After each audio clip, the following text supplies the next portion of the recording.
Hello friends, स्वागत है आप सभी का एग्जाम प्लेटफॉर्म में। तो आज हम लोग सीटेट जनवरी 2024 जिसमें आज हम लोग सोशल साइंस के टोटल 60 क्वेश्चन को कवर करेंगे। तो सबसे पहले आप लोग एग्जाम प्लेटफॉर्म पे नए हैं तो आप लोग एग्जाम प्लेटफॉर्म को जल्दी से सब्सक्राइब कर लीजिए। तो और भी बहुत सारे जैसे कि 2 वीडियो आपका जो है संस्कृत का भी डाला गया, तो आप लोग यदि नहीं देखे हैं तो उसे भी आप लोग देख सकते हैं। और CDP EVS और हिंदी के बहुत सारे जो है वीडियो अपलोड किए गए हैं, तो आप लोग उसे भी जा कर के देखें और अपने फ्रेंडों को भी शेयर कीजिए। तो चलिए देखते हैं आज का फर्स्ट क्वेश्चन। तो जिस काल का कोई लिखित विवरण उपलब्ध नहीं हो उसे जो है प्राक ऐतिहासिक काल कहा जाता है। और इसी में और 2 क्वेश्चन आपका आ सकता है, जिसका लिखित विवरण उपलब्ध हो बट उसका जो है पढ़ा नहीं जा सका तो उसे जो है आद्य ऐतिहासिक काल कहा जाता है। क्या कहा जाता है? आद्य ऐतिहासिक काल। और जिसका लिखित विवरण भी प्राप्त हुआ और पढ़ा भी गया उसे ऐतिहासिक यानी कि इतिहास के मतलब के तौर पे उसे देखा जाता है। तो इतिहास में हम लोग क्या करते हैं, बीती हुई घटनाओं को याद करते हैं, मतलब कि जो लिखा हुआ है उसे हम लोग पढ़ भी रहे हैं। तो वो हो गया आपका इतिहास। जिसमें जो है लिखित विवरण उपलब्ध नहीं हुआ वह हो गया प्राग ऐतिहासिक काल। जिसमें लिखित विवरण उपलब्ध हुआ पढ़ा नहीं गया उसे आद्य ऐतिहासिक काल। मतलब आद्य ऐतिहासिक मतलब आधा काम हुआ, सिर्फ लिखा गया पढ़ा नहीं गया। ठीक, तो आप लोग समझ गए होंगे प्रागैतिहासिक काल क्या होता है, जिसका लिखित विवरण उपलब्ध नहीं हो। उसके बाद है आदि मानव ने सर्वप्रथम किस पशु को पालतू बनाया था? तो कुत्ता आपका राइट आंसर हो जाएगा। ये जो है प्रीवियस ईयर मतलब कि पूछा गया ये सारे क्वेश्चन है, इसीलिए मतलब कि इस बार भी आने का संभावना है, तो इस उद्देश्य से ये सारे क्वेश्चन कराया जा रहा है। तो आप लोग वीडियो को लास्ट तक देखेंगे, बहुत सारे इंपॉर्टेंट बट छोटे छोटे क्वेश्चन है, तो हो सकते हैं ये सारे क्वेश्चन आपके एग्जाम में आए। तो इसीलिए आप लोग मतलब कि फर्स्ट बार यदि चैनल को देख रहे हैं तो आप लोग एग्जाम प्लेटफॉर्म को जरूर सब्सक्राइब कर ले। चलिए देखते हैं उसके बाद अगला क्वेश्चन। आधुनिक होमोसेपियंस मानव का उद्भव किस काल में हुआ? तो उच्च पूरा पाषाण काल आपका राइट आंसर हो जाएगा। मानव ने आग का प्रयोग किस काल में प्रारंभ किया? तो नव पाषाण काल आपका जो है, तो या आप लोग यहाँ पे आग का होगा तो आग जो है आपका शायद पूरा पाषाण काल आपका हो जाएगा। तो नव पाषाण काल में होता है पहिए का आविष्कार। तो यहाँ पे जो आग का प्रयोग जो है सबसे पहले पूरा पाषाण काल में हुआ था। तो हम लोग इस तरह से ट्रिक हम लोग याद कर सकते हैं कि आग जो है पूरा लग गया था। आग कैसे लगा था? पूरा लगा था, तो आग हो गया पूरा पाषाण काल। उसके बाद है मानव ने सर्वप्रथम किस धातु का प्रयोग किया? तो तांबा आपका राइट आंसर हो जाएगा। उसके बाद है मानव द्वारा उपयोग में लाई जाने वाली पहली फसल कौन सी थी? तो जौ आपका राइट आंसर हो जाएगा। उसके बाद है मानव खाद्य पदार्थों का उत्पादक एवं उपभोक्ता कब बना? तो नव पाषाण काल इसका राइट आंसर होगा। पुरातत्ववादी हड़प्पा के उत्खनन संबंधित है? तो दयाराम साहनी जी आपका राइट आंसर हो जाएगा। उसके बाद आगे है आपका हड़प्पा 9 नंबर पे है, हड़प्पाई स्थलों में कांस्य नर्तकी की मूर्ति कहाँ से प्राप्त हुई? तो इसका राइट आंसर हो जाएगा आपका मोहनजोदड़ो से। तो कांस्य की जो है नर्तकी यानी कि डांसिंग जो मतलब की मूर्ति है, तो वह जो है आपका जो मोहनजोदड़ो से प्राप्त हुआ है। प्रसिद्ध पशुपति की मोहर कहाँ से मिली? तो मोहनजोदड़ो आपका राइट आंसर हो जाएगा। उसके बाद है सिंधु सभ्यता में गोदीबाड़ी का साक्ष्य कहाँ से मिला? यानी कि डॉकयार्ड, जो कि आपका लोथल गुजरात आपका राइट आंसर हो जाएगा। उसके बाद है सिंधु सभ्यता में विशाल स्नानागार, बहुत ही अच्छा क्वेश्चन है। विशाल स्नानागार जो कहाँ से मिला? ये मोहनजोदड़ो आपका राइट आंसर हो जाएगा, मोहनजोदड़ो। उसके बाद है सिंधु सभ्यता का सर्वमान्य तिथि क्या है? तो ये ज़्यादा क्वेश्चन जो आपका जो हिस्ट्री से है इसमें। तो अगला क्वेश्चन है आपका सिंधु सभ्यता का सर्वमान्य तिथि। तो 2500 से 1750 ईसा पूर्व का जो बीच का जो मतलब कि समय है, इसे जो है सिंधु सभ्यता की सर्वमान्य तिथि के रूप में जाना जाता है। उसके बाद है भारत में मूर्ति पूजा का आरंभ कब से माना जाता है? तो सिंधु सभ्यता से ही जो है आपका जो मूर्ति पूजा का आरंभ माना जाता है।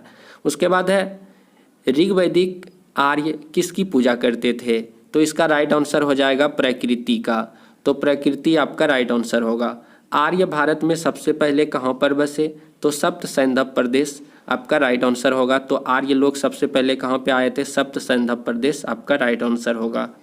उसके बाद है 17 नंबर, आर्यों का मूल निवास एशिया माइनर आपका राइट आंसर हो जाएगा, यानी कि मध्य एशिया आपको बताया जाता है। प्रसिद्ध गायत्री मंत्र किस वेद से लिया गया है? तो प्रसिद्ध जो है गायत्री मंत्र जो है आपका ऋग्वेद से लिया गया है। आपका राइट आंसर हो जाएगा ऋग्वेद। तो आप लोग को वेद पता होंगे कि 4 वेद होते हैं, ऋग्वेद होते हैं, उसके बाद यजुर्वेद होते हैं, सामवेद होते हैं, उसके बाद अथर्ववेद होते हैं। सत्यमेव जयते उक्ति कहाँ से लिया गया है? तो मुंडको उपनिषद से लिया गया सत्यमेव जयते को। उसके बाद है सबसे प्राचीन वेद, तो सबसे प्राचीन वेद आपका ऋग्वेद हो जाता है। तो बहुत ही इंपॉर्टेंट क्वेश्चन है, सबसे प्राचीन का वेद और सबसे लास्ट का यानी कि बाद का वेद आपका अथर्ववेद हो जाता है। उसके बाद है उत्तर वैदिक काल में इंद्र का स्थान किस देवता को मिला? तो प्रजापति को। तो प्रजापति को जो है उत्तर वैदिक काल होता है जो, उसमें जो है इंद्र के जगह पे जो है सबसे ज़्यादा जो है श्रेय जो है प्रजापति को मिला, इंद्र के जैसा स्थान। उसके बाद है किस वेद की रचना गद्य एवं पद दोनों में की गई है? तो यजुर्वेद आपका राइट आंसर होगा। पाटलिपुत्र नगर का स्थापना यानी कि संस्थापक कौन है? तो उदायन आपका राइट आंसर हो जाएगा, उदायन। उसके बाद है हर्यक वंश के किस शासक की उपाधि को कुनिक थी? मतलब कुनिक का जो है उपाधि किसे मिला था? हर्यक वंश। वैसे हर्यक वंश का संस्थापक आपका बिंबिसार हो जाएगा, यानी कि फर्स्ट जो था बिंबिसार था। तो यहाँ पे कुनिक का जो उपाधि किसे मिला था? तो अजात शत्रु आपका राइट आंसर होगा। सिकंदर के समय मगध किसका शासन था? तो सिकंदर के समय मगध पर जो है किसका शासन था? तो धनौनंद, यानी कि घनौनंद आपका राइट आंसर हो जाएगा, घनौनंद। उसके बाद है कालाशोक की राजधानी आपको बताना है कहाँ थी? तो कालाशोक की राजधानी आपका पाटलिपुत्र हो जाएगा, तो पाटलिपुत्रम। उसके बाद है अगला क्वेश्चन आपका सर्वे क्षत्रान्तक अर्थात क्षत्रियों का नाश करने वाला कहा गया है? महापद्मनंद आपका राइट आंसर हो जाएगा। सिकंदर कहाँ का शासक था? तो मकदूनियों का शासक था। तो सिकंदर कहाँ का था? मकदूनियों आपका राइट आंसर हो जाएगा। तो सिकंदर एवं पोरस के बीच जो है प्रसिद्ध मतलब कि विस्तार या बितास्ता या झेलम का जो युद्ध हुआ था वह कब हुआ था? तो 326 ईसा पूर्व हुआ था, आपका राइट आंसर होगा। जैन धर्म के 24वें तीर्थंकर महावीर आपका राइट आंसर हो जाएगा, यानी कि लास्ट तीर्थंकर आपका महावीर हो जाएगा, 24वां तीर्थंकर। अगला है आपका क्वेश्चन महावीर ने जैन धर्म में पूर्व से प्रतिपादित 4 महाव्रतों में से कौन सा 5वां व्रत तोड़ा? तो ब्रह्मचर्य आपका राइट आंसर होगा। जैन धर्म के त्रिरत्न आपको बताना है कौन सब है? तो सम्यक ज्ञान, सम्यक दर्शन, सम्यक आचरण, ये जो है आपका जैन धर्म के त्रिरत्न के अंतर्गत आएगा, सम्यक ज्ञान, सम्यक दर्शन, सम्यक आचरण। आगे है आपका महावीर ने किस भाषा में अपना उपदेश दिया? तो प्राकृत आपका राइट आंसर हो जाएगा। वही गौतम बुद्ध के बारे में पूछेगा तो पाली भाषा हो जाएगा। महावीर का जन्म कहाँ हुआ? तो वैशाली आपका राइट आंसर होगा। महात्मा बुद्ध ने अपना पहला उपदेश कहाँ पर दिया? तो सारनाथ। यदि महात्मा बुद्ध से रिलेटेड पूछे कि सर्वाधिक उपदेश कहाँ दिया तो आपका जो श्रावस्ती आपका राइट आंसर होगा। उसके बाद है प्रथम जैन संगति जो है कहाँ पे हुई? तो यह पाटलिपुत्र में, और जो है दूसरा वाला जो है आपका वल्लभी गुजरात में होता है। तो जैन की जो है दो ही होती है, तो पहला जो हुआ था आपका पाटलिपुत्र में और दूसरा आपका जो है वल्लभी गुजरात में होता है। बौद्ध धर्म के त्रिरत्न बुद्ध, संघ और धम्म, मतलब कि बुद्ध, धम्म, संघ, तो ये 3 आपका हो गया किसका? बौद्ध का। और यदि जैन का पूछे तो सम्यक ज्ञान, सम्यक आचरण, सम्यक दर्शन, और बौद्ध धर्म का पूछे तो बुद्ध हो जाएगा, बुद्धम, संघ और धम्म। उसके बाद है महात्मा बुद्ध द्वारा दिए गए प्रथम उपदेश को क्या कहा जाता है? तो धर्म चक्र परिवर्तन आपका राइट आंसर हो जाएगा। उसके बाद है प्रोफेसर अमर्त्य सेन ने विकास का आधार क्या माना था? तो जन कल्याण। तो जन कल्याण आपका राइट आंसर होगा। उसके बाद आगे है किस कांड के कारण असहयोग आंदोलन बंद करना पड़ा था? तो गांधी जी जो असहयोग आंदोलन चलाए थे तो उसको जो है बंद करना पड़ा, वापस लेना पड़ा। उसका कारण था क्या? चोरी चोरा कांड जो हो गया था, जिसके कारण से गांधी जी को असहयोग आंदोलन वापस लेना पड़ा। सीमांत गांधी के नाम से जाने जाते हैं खान अब्दुल गफ्फार खान, आपका राइट आंसर हो जाएगा सीमांत गांधी। उसके बाद है 42 नंबर भारतीय राष्ट्रीय कांग्रेस की प्रथम महिला अध्यक्ष कौन थी? तो एनी बेसेंट आपका राइट आंसर होगा। सूर्य की तीव्र किरणें द्वारा झुलसने से वायुमंडल की कौन सी गैस हमारी रक्षा करती है? तो ओजोन आपका राइट आंसर हो जाएगा। तो सूर्य की जो है तीव्र किरणों द्वारा झुलसने से वायुमंडल की कौन सी गैस हमारी रक्षा करती है? तो ओजोन आपका राइट आंसर होगा। शांत पेटी किस रेखा के दोनों ओर पाई जाती है? तो भूमध्य रेखा। जो इस तरह से आपका मतलब कि पृथ्वी होता है, ग्लोब होता है, तो इसके जो है भूमध्य रेखा के जो है दोनों ओर की जो मतलब होती है उसे जो है शांत पेटी के रूप में जाना जाता है। तो शांत पेटी किस रेखा के दोनों ओर पाई जाती है? तो भूमध्य रेखा के दोनों ओर। उसके बाद है 45 नंबर प्राकृतिक का सुरक्षा वाल्व कहा जाता है? तो ज्वालामुखी आपका राइट आंसर होगा। विश्व का सबसे ऊंचा ज्वालामुखी पर्वत केटोपॉक्सी कहाँ पर स्थित है, तो इक्वाडोर आपका राइट आंसर होगा। हिमालय कैसा पर्वत है, तो वलित पर्वत आपका राइट आंसर हो जाएगा, वलित पर्वत। उसके बाद है 48 नंबर, पठारी क्षेत्रों में विश्व की कितनी प्रतिशत जनसंख्या निवास करती है, तो 9% आपका राइट आंसर हो जाएगा। तो पठारी क्षेत्र में विश्व की कितनी प्रतिशत जनसंख्या निवास करती है, तो 9% आपका जो 9% राइट आंसर होगा।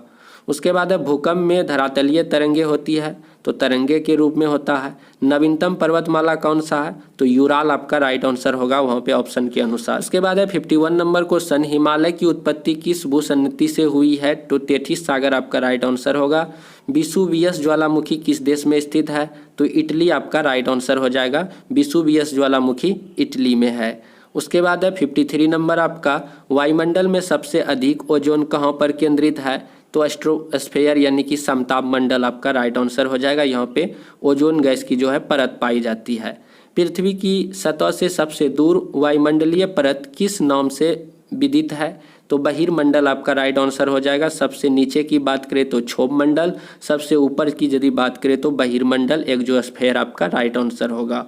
उसके बाद है चरक और नागार्जुन किसके दरबार की शोभा थे, तो कनिष्क के दरबार में रहते थे। चरक और नागार्जुन आपका जो है कनिष्क के दरबार में रहते थे, राइट आंसर होगा। उसके बाद है किसने बड़े पैमाने पर स्वर्ण मुद्रा चलाई, तो कुषाण शासकों के द्वारा जो है बड़े पैमाने पर स्वर्ण मुद्रा जो है चलाई गई। भारतीयों के महान रेशम मार्ग किसने आरंभ कराए, तो कनिष्क ने। तो भारतीयों के महान रेशम मार्ग जो है किसने आरंभ किया, तो कनिष्क आपका राइट आंसर होगा। शुंग वंश के बाद किस वंश ने भारत पर राज्य किया, तो कन्न वंश आपका राइट आंसर हो जाएगा। कन्न वंश के द्वारा राज्य किया गया। किस चीनी जनरल ने कनिष्क को हराया था, तो पेन चाओ। तो किस चीनी जनरल ने कनिष्क को हराया था, तो पेन चाओ आपका राइट आंसर होगा।